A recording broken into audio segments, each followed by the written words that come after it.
Assalamualaikum warahmatullahi wabarakatuh. Kami dari kelompok 15 akan mempresentasikan materi tentang memahami psikologi sastra sebagai basis untuk mengapresiasikan unsur-unsur psikologi dalam karya prosa dan fiksi. Yang beranggotakan saya sendiri, Resti Febri Novita, Husni Diana Sanggraini, dan Hayatunisa. Baiklah, materi pertama akan saya sampaikan sendiri tentang pengertian psikologi sastra. Psikologi sastra merupakan suatu kajian sastra yang memusatkan perhatiannya pada aktivitas kejiwaan, baik dari tokoh yang menjadi pemeran dalam suatu karya sastra tersebut, pengarang, maupun pembaca, sebagai penikmat dari karya sastra tersebut. Psikologi sastra ini lahir sebagai salah satu jenis kajian yang digunakan untuk membaca dan menginterpretasikan karya sastra, pengarang, dan pembaca dengan menggunakan berbagai konsep dan kerangka teori yang ada dalam psikologi. Baiklah, demikian pengertian dari psikologi sastra. Materi selanjutnya akan disampaikan oleh Saudari Hayatunisa. Kepada Saudari, dipersilahkan. Baiklah, saya akan menjelaskan materi selanjutnya mengenai hubungan antara psikologi dan sastra. Yang pertama, psikologi. Dalam pengantar psikologi umum, Walgito dalam bukunya tahun 2004 halaman 10 mengemukakan bahwa psikologi merupakan suatu ilmu yang meneliti serta mempelajari tentang perilaku atau aktivitas-aktivitas yang dipandang sebagai manifestasi dari kehidupan psikis manusia. Dalam psikologi, perilaku atau aktivitas yang ada pada individu atau organisme dianggap tidak muncul dengan sendirinya, tetapi sebagai akibat dari adanya stimulus atau rangsang yang mengenai individu atau organisme itu. Dalam hal ini, perilaku atau aktivitas dianggap sebagai jawaban atau respon terhadap stimulus yang mengenainya. Dalam psikologi, perilaku manusia dibedakan menjadi dua, yaitu perilaku yang refleksif dan non-refleksif. Yang pertama, perilaku refleksif. Perilaku refleksif terjadi secara spontan. Misalnya, kedipan mata bila terkena sinar, gerak lutut jika terkena palu, menarik jari jika terkena api, dan sebagainya.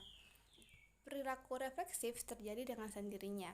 Dalam hal ini, stimulus yang diterima oleh individu tidak sampai ke susunan syaraf atau otak sebagai pusat kesadaran atau pusat pengendalian perilaku manusia. Kondisinya berbeda dengan perilaku non-refleksif, yaitu yang dikendalikan atau diatur oleh pusat kesadaran atau otak. Setelah stimulus diterima oleh reseptor, kemudian diteruskan ke otak sebagai pusat saraf, pusat kesadaran, baru kemudian terjadi respon yang disebut dengan proses psikologis. Perilaku atau aktivitas atas dasar proses psikologis inilah yang disebut dengan aktivitas psikologis atau perilaku psikologis. Yang kedua, sastra. Secara sederhana, kata sastra mengacu kepada dua pengertian, yaitu sebagai karya sastra dan sebagai ilmu sastra yang merupakan salah satu cabang ilmu pengetahuan. Ketika digunakan dalam kerangka karya sastra, sastra merupakan hasil karya seni yang diciptakan pengarang ataupun kelompok masyarakat tertentu yang bermediakan bahasa. Sebagai karya seni yang bermediakan bahasa, karya sastra dipandang sebagai karya yang imajinatif. Ketika digunakan dalam kerangka ilmu sastra, maka sastra mengacu pada salah satu cabang ilmu pengetahuan yang mengkaji karya sastra sebagai objek formalnya secara bersistem dan terorganisir. Dalam kajian sastra yang menggunakan pendekatan psikologi sastra inilah hubungan antara sastra dan psikologi terjadi. Peneliti atau kritikus sastra membaca dan mengkaji karya sastra, pengarang yang menciptakannya, dan pembaca yang mengalami berbagai proses kejiwaan ketika membaca dan menanggapi karya sastra yang dibacanya dengan menggunakan konsep-konsep yang terdapat dalam psikologi. Analisis psikologi terhadap karya sastra, terutama fiksi dan drama, tampaknya memang tidak terlalu berlebihan, karena baik sastra maupun psikologi sama-sama membicarakan mengenai manusia. Bedanya, sastra membicarakan manusia yang diciptakan, manusia yang imajiner oleh pengarang, sedangkan psikologi membicarakan manusia yang diciptakan Tuhan yang terjadi secara real, hidup di alam nyata. Meskipun sifat-sifat manusia dalam karya sastra bersifat imajiner, tetapi di dalam menggambarkan karakter dan jiwanya, pengarang menjadikan manusia yang hidup di alam nyata sebagai model di dalam penciptaannya.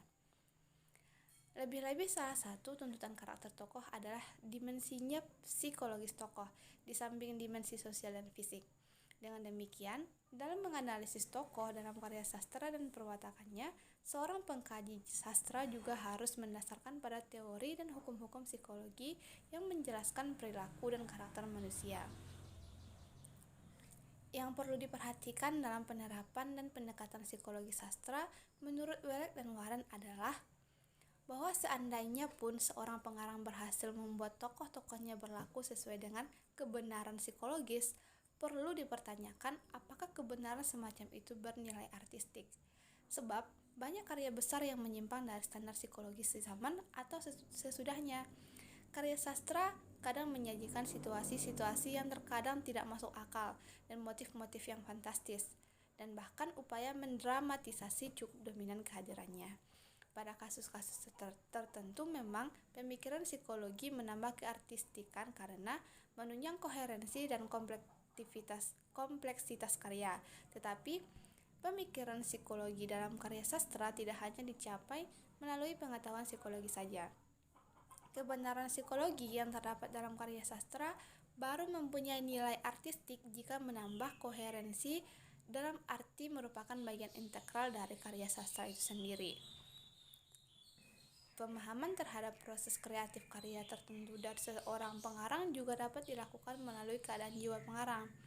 Konsep keadaan jiwa sebagai sumber puisi yang baik telah diperkenalkan oleh penyair romantika Inggris Wordsworth, yang menyatakan bahwa penyair adalah manusia yang berbicara pada manusia lain, manusia yang benar-benar memiliki rasa tanggap yang lebih peka, kegairahan dan kelembutan jiwa yang lebih mendalam tentang kodrat manusia, dan memiliki jiwa yang lebih tajam dari manusia-manusia lainnya. Keadaan jiwa yang khusus tersebut menurut Wordsworth akan melahirkan pengungkapan bahasa puisi yang khusus pula. Terima kasih kepada Saudari Hayatunisa. Materi selanjutnya akan disampaikan oleh Saudari Husni Diana Sanggeraini. Kepada Saudari dipersilahkan. Masuk ke materi yang selanjutnya, yakni hubungan antara psikologi dan sastra melalui analisis karya sastra. Karena karya sastra tidak dapat dilepaskan dari masalah penciptaan yang melibatkan berbagai macam masalah kejiwaan. Maka, untuk memahaminya, perlu dilakukan dengan menggunakan dukungan dari ilmu psikologi. Psikologinis digunakan untuk menilai suatu karya sastra karena psikologi dapat menjelaskan suatu proses kreatif yang mana ada di balik penciptaan suatu karya sastra, yang demikian merupakan hubungan antara psikologi dan juga sastra. Berikut saya akan menyampaikan tentang apa saja hubungan antara psikologi dengan sastra.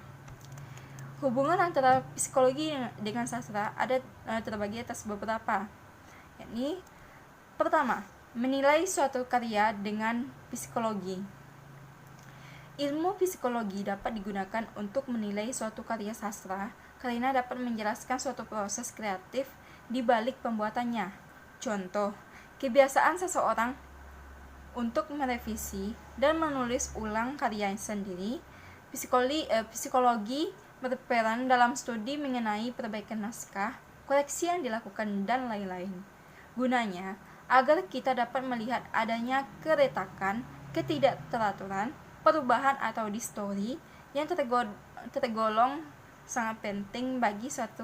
Masuk yang kedua, menganalisis tokoh dalam karya sastra digunakan dalam ilmu psikologi dalam karya sastra lainnya, yakni untuk menganalisa tokoh-tokoh yang ada di dalam suatu drama atau novel secara psikologi, karena terkadang pengarang memasukkan teori psikologi yang diketahuinya ke dalam karya dan para tokoh ciptaannya, walaupun secara sadar maupun tidak sadar.